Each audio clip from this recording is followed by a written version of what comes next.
En 1896, H. Holmes est condamné à mort. Il est pendu dans la prison de Moya Hensing. Il est accusé d'avoir tué des dizaines de victimes, essentiellement des femmes, ses maîtresses et des employés, qu'il faisait travailler au sein d'une maison si grande que ses voisins l'appelaient le château.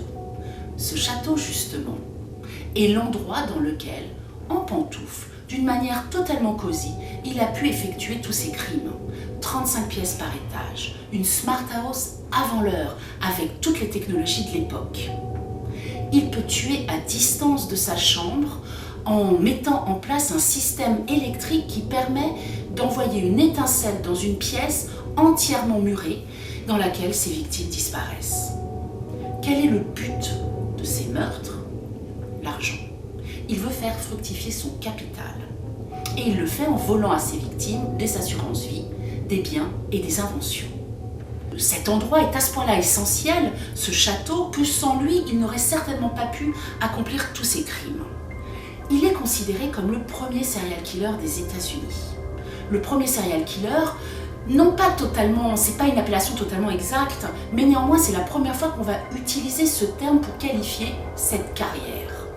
Alors ce tueur en série, s'il a quelque chose d'absolument singulier, c'est pas tant sur la quantité de ses victimes qu'il a compris et utilisé à son usage personnel les nouveautés qui étaient liées à la révolution industrielle.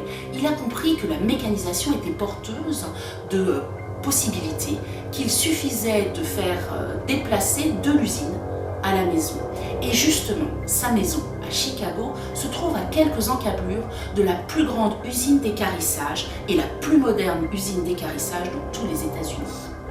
On est donc à un endroit qui est une sorte de humus pour penser entièrement la révolution industrielle et aussi le désaxement produit par cette révolution industrielle. Donc on est face à un serial killer qui comprend l'intérêt de la production sérielle, justement, qui est en train de se mettre en place au même moment dans les usines du pays.